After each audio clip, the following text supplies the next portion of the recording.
আপোনাৰ এলেকা ডুবিছে নেকি বানত আপুনিও আক্ৰান্ত নেকি বানপানী আপুনি পাইছেনে বান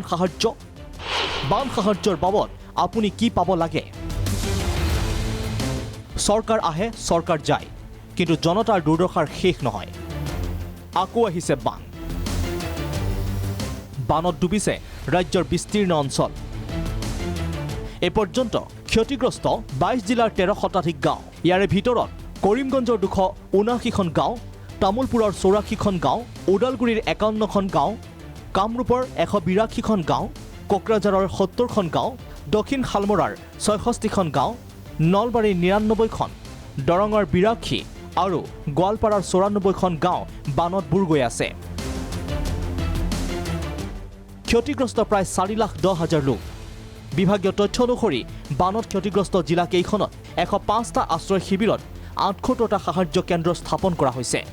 এই পৰ্যন্ত প্ৰায় 15,000 লোক আছে আশ্ৰয় শিবিৰত পিছে বানত আক্ৰান্ত লোকসকলে পৰ্যাপ্ত সাহায্য পাইছেনে ৰাজ্য চৰকাৰৰ হাতত পৰ্যাপ্ত সাহায্য পুঁজি আছেনে কি কয় শুনক বিভাগীয় মন্ত্ৰী যোগেন মোহনে কি কৰিছে চৰকাৰে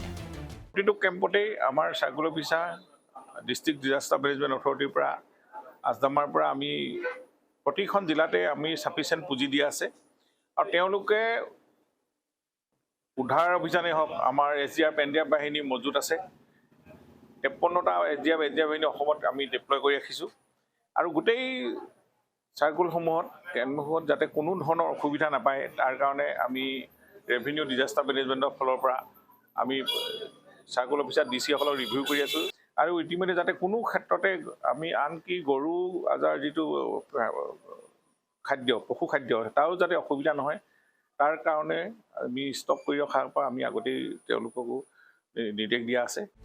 পিছে সাহায্যৰ নামত কি পাব লাগে বানাক্ৰান্তই কি আছে দুৰ্যোগ ব্যৱস্থাপনা বিভাগৰ তথ্যত চাওক এই তথ্য ডিজাস্টাৰ মেনেজমেণ্ট মেনুৱেল 2015 অনুসৰি বান সাহায্যৰ নামত বানাক্ৰান্তই পাবলগীয়া সুবিধাসমূহৰ ভিতৰত আছে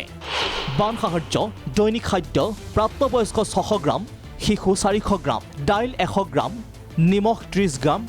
মিঠাতেল 30 মিলিলিটাৰ গ্ৰাম চিৰা প্ৰাপ্তবয়স্ক 600 গ্ৰাম শিশু 400 গ্ৰাম গুড় 100 গ্ৰাম যদিহে সাহায্য শিবিৰলৈ বানাক্ৰান্তক অনাটো সম্ভৱ নহয় বা খাদ্য যোগান ধৰা সম্ভৱ নহয় তেন্তে খাদ্যৰ বিপৰীতে বানাক্ৰান্তক দিব লাগিব দৈনিক আৰ্থিক সাহায্য দৈনিক আৰ্থিক সাহায্য প্ৰাপ্তবয়স্ক 60 টকা শিশুক 45 টকা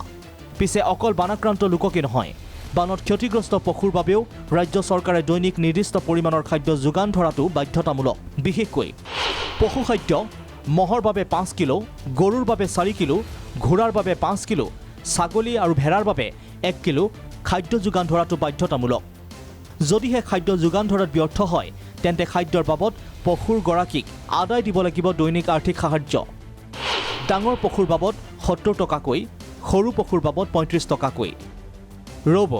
চৰকাৰী বান সাহায্যৰ বিৱৰণী ইমানতে শেষ হোৱা নাই চৰকাৰী নীতি অনুসৰি আশ্ৰয় শিবিৰৰ পৰা যোৱাৰ সময়ত ক্ষতিগ্ৰস্ত প্ৰতি পৰিয়ালক জিলা প্ৰশাসনে দিব লাগিব বিশেষ আৰ্থিক সাহায্য কাপোৰৰ বাবদ 1800 টকা বাচন বৰ্তনৰ বাবদ 2000 টকা মুঠ 3800 টকা কিন্তু বানাক্ৰান্তসকলে পাইছেনে এই সুবিধা এয়া প্ৰতিগৰাকী বানাক্ৰান্তৰ প্ৰাপ্য পিছে এয়া সাহায্যহে বানত হোৱা ক্ষয়ক্ষতিৰ পূৰণো পাব প্ৰতিগৰাকী ক্ষতিগ্ৰস্তই